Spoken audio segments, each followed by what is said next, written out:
Hi, I'm Catherine. I'm Teresa. And we are the co-authors of the book, Pass the Baton, Empowering All Music Students. Our goal is to share stories of educators who are passing the baton and empowering their music students. We want to help teachers create music lessons that transform students from passive consumers to vibrant creatives.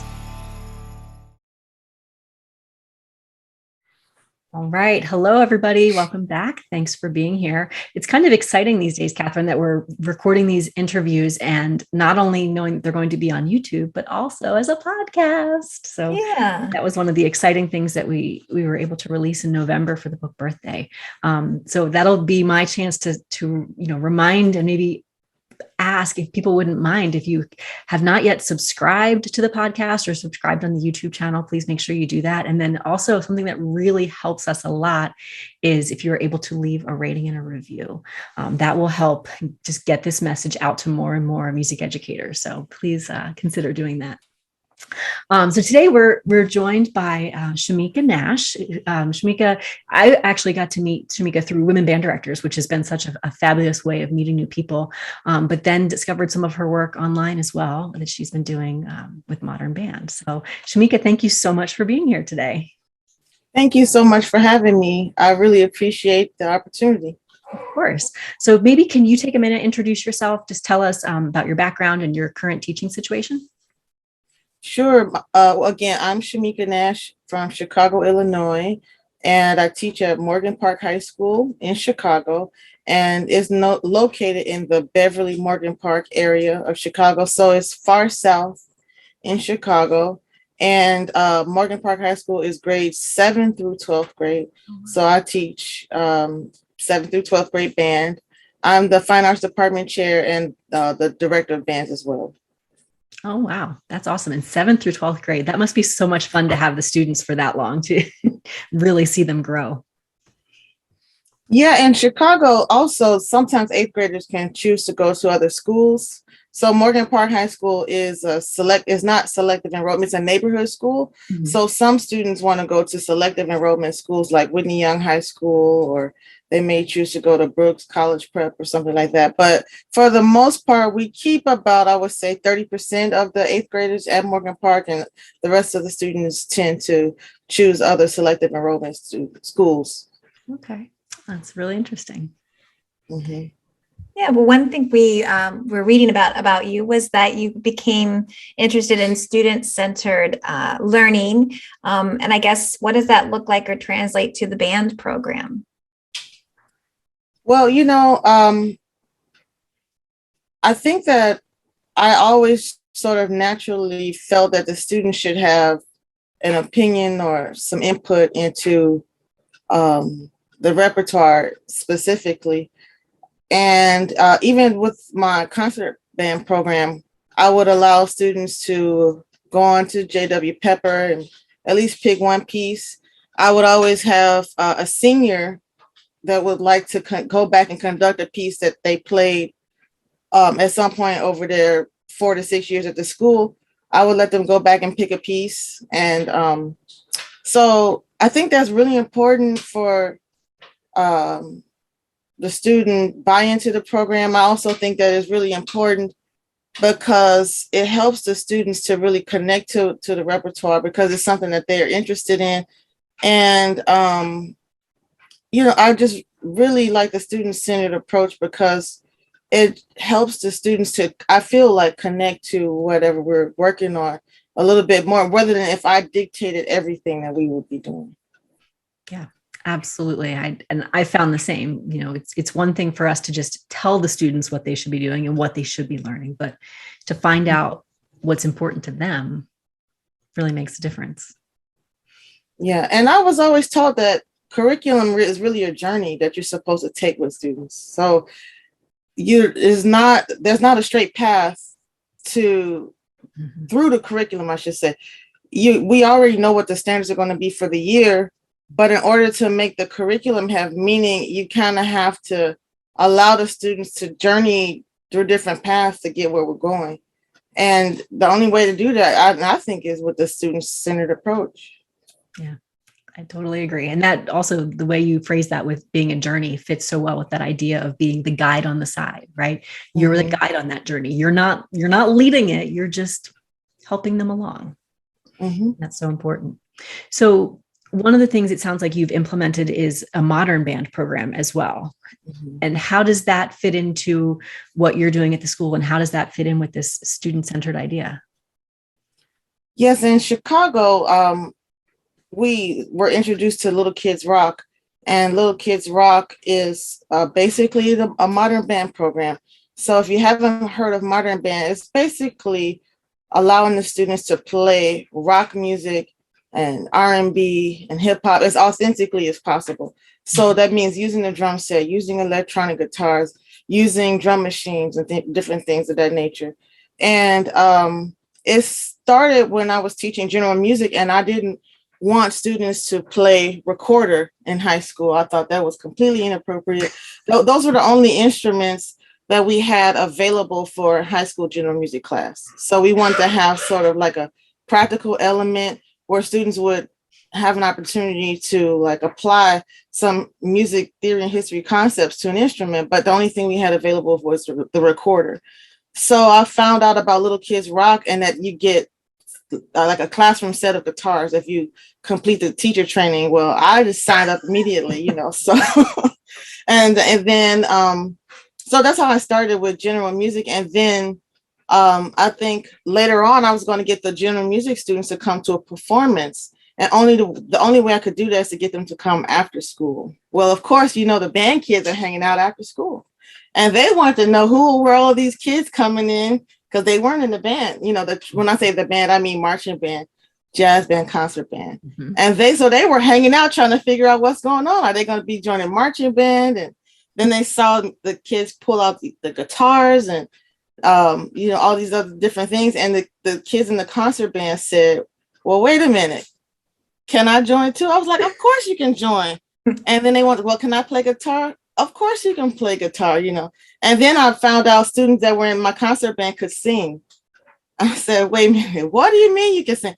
And then so like the euphonium section leader became the lead singer in our marching band for like 3 or 4 years. Oh my gosh. If you can believe that. So did I answer the question? I don't know if I did. Yeah, no, this is great. So just telling us about how this modern band started. So you had this general music class that was now playing guitar through Little Kids Rock. You had marching band kids who wanted to be a part. And then what happened next? So I think so some of the students that were in the marching band and concert band, they joined the modern band. And it was already a matter of the students picking the types of the songs that they wanted to play. So they would pick Arctic Monkeys. I had never heard of Arctic Monkeys. They would play songs like Oxford Comma. They wanted to play Metallica, of course. And then they wanted to play, a lot of other Bruno Mars tunes. So it was already a matter of what the students wanted to really play. And I think that was one of the things that attracted the students that were in the marching band, because in marching bands, for parades and different things, we already tend to pick popular music. Yeah. When we're in the stands and things like that. And I think a draw was the opportunity to be able to just actually play those songs on the instruments that they were meant for, to play on guitar and keyboard and just with the drum set, and not try to translate the melody to a horn, but actually have people sing the parts that, the melodies as they should be sung. Yeah, that's neat.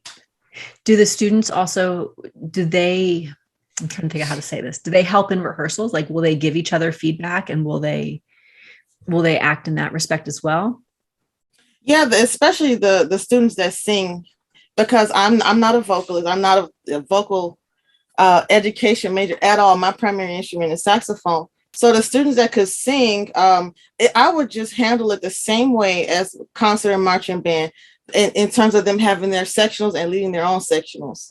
So the singers would go and rehearse, in the practice room, or they go to the band office and rehearse, while I continue to work with the rhythm section or the horn players and things like that. So they definitely would give each other feedback, and would decide on the harmonies and would decide who would sing the verse, who would sing the hook. And certainly I would record the modern band, just like concert band, and we would listen to it and reflect and give our feedback about, okay, well, now we need to do this at this part, and this person is too loud, or the guitars are out of tune over here, or something like that. So I definitely still use the same techniques from concert band or marching band, where we would, do some traditional things like recording it and talking about it. So they definitely give feedback to each other. That's really neat. Then I also know somebody listening might think like, okay, so you have a modern band. What does that do to all your other ensembles? Mm-hmm. Did you feel like the modern band took away students or added students or conflicted with your other ensembles? No, the modern band has added students to the band program in general. There are students that would never come into the band room, but they come now because of, the modern band. And for me, modern band happens after school. It is not curricular. And it definitely attracts students who perhaps they just want to rap, or they know how to make beats. And they've learned to use Soundtrap, and some students actually have learned to use Ableton. So they come in, and what they want to get from myself and the other students is from me, they want to get some tips on what they're actually trying to do. But to get with the other students is to have their music played live, and to learn what it means to work with other musicians to get their ideas across. So it definitely hasn't taken anything away from the traditional ensembles at the school. And I make that very clear to our program. We're not going to, because Chicago Public Schools actually does offer course credit in modern band. So you could teach modern band 1, 2, 3, 4, just like you can teach advanced band 1, 2, 3, 4, or jazz band or what have you. But at my school, I'm very specific in that I still only want to have intermediate band, advanced band during the school day. We have beginning band as well at my school. Okay, so that's great. It sounds like you're giving opportunity to so many students who may not have been able to do music in school. Right. And then I think I was reading too some of the places that the modern band has played, or how do you find gigs for the modern band, or how does that work out?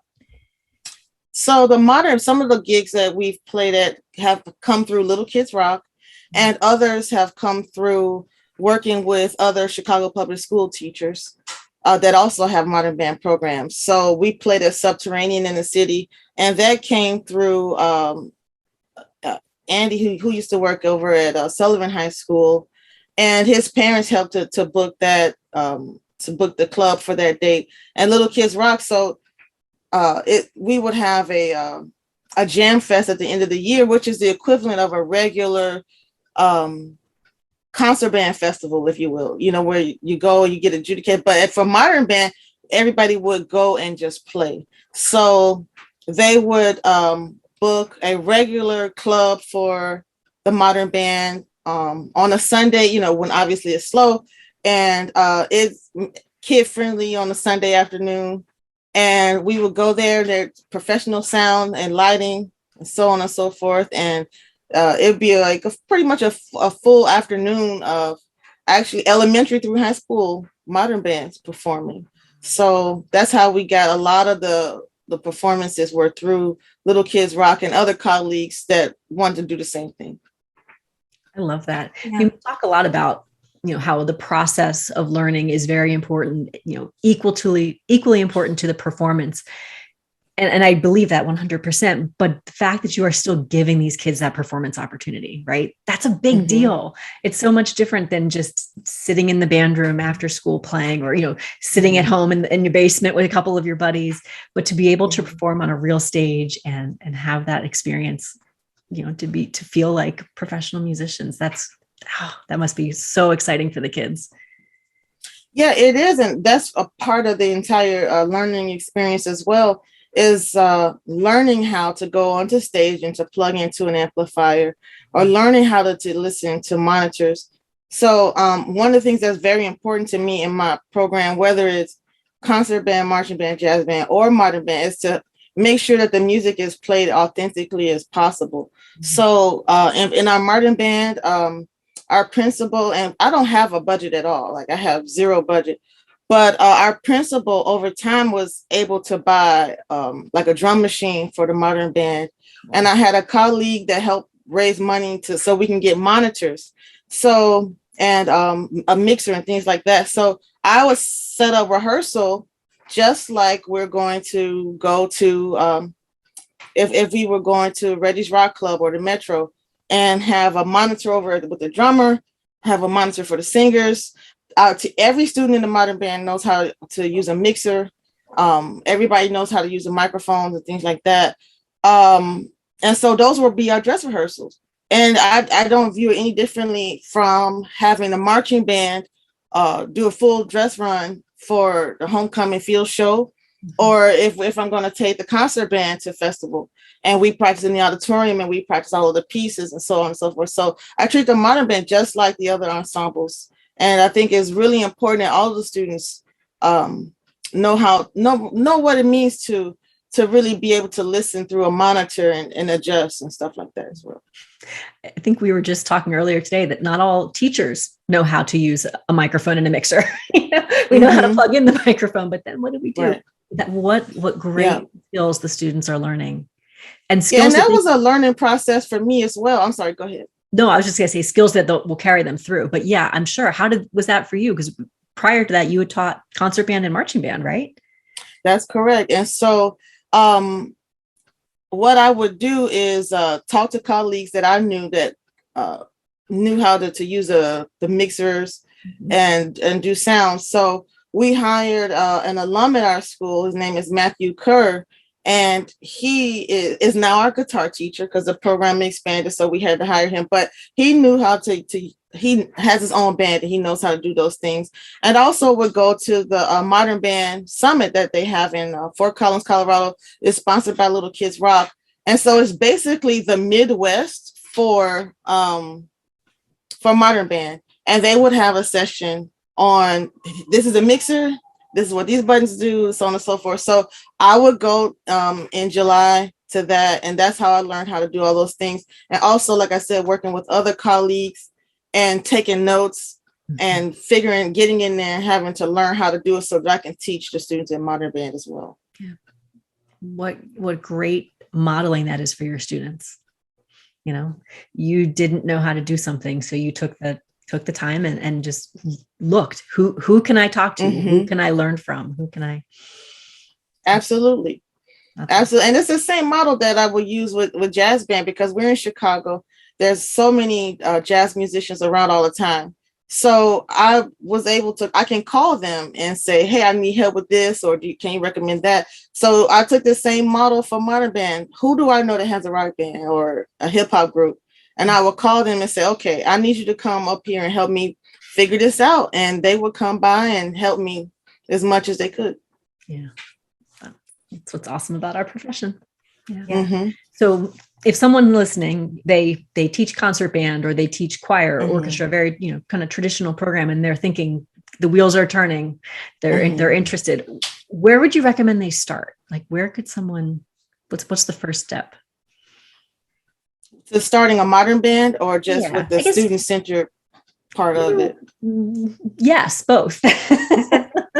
Well, for a student-centered approach to any ensemble, I think the first part is letting go. And that was the most difficult part for me for modern band, because in concert band and marching band, we have a specific system and a way of doing things, and it must be so. We have to have it right. And I realized that I had to let go for modern band in terms of the repertoire. And then once I really started doing it, then I realized like the level of quality that I would expect from my marching band and concert band, I can still expect that and demand it from the modern band as well. I don't let the guitarist play a guitar out of tune. Absolutely not. You had better plug it in. If you're playing loud and it gets out of tune in the performance, I told you have to have that clip-on tuner if that's what you need. And in between pieces, when someone's on a microphone filling time, I expect that guitar to be in tune when the next song starts. It's the same sort of thing for concert band. So in terms of letting go and repertoire wise, yes, it will take more time out of your schedule, because Sometimes there's songs that come out. We all know at any moment that can be a new song, and then of course the students want to do it. So that means then I have to go and try to figure the song out or find it if someone's published it quickly, or look and see, does anybody have it on Facebook? Does anybody know the chords? Learning to use new websites like Chordify, where people will sit and put the chords out for a brand new song. So it will take, especially for modern band, because there's no published charts available for that. So you do have to make the charts yourself to pass out to the students. So it will take some time out of your schedule when you're allowing the students to pick music, that's just out. And so I would say just be prepared to let go. Be prepared that it will take some time until you learn how to maybe do things a little bit more quickly and find arrangements as well. And also to teach your students how to make the arrangements for the rest of the students in the band. Because sometimes we use flat, and I'll teach the students how to put the chords in, or how they can upload MIDI that someone else has put online, and teach them how that they can also make those chords available and then print it and pass it out to students in the band. And then in terms of, let's see, the students and starting with a modern band, if you teach jazz band, it's 75% done because it's just a rhythm section. So and also start with what you like. If you love the Beatles, then hey, go for it. Have them go ahead and do a Beatles tune. Because the charts are already available for those. And also I would highly recommend that people start with a piano vocal chart from J.W. Pepper that's normally like 99 cents. It will have the song in the original key. The piano part is there and the chords are there, and you can make the arrangement from there as well. And the lyrics are available and the melodies available for whatever song that you're going to do. But definitely start with the music that you love and share some of those pieces with the students, and then allow them to start bringing in some of their pieces as well that they want to do. And the same thing with J.W. Pepper, so you don't feel like you have to have a fantastic ear to figure out all the chords.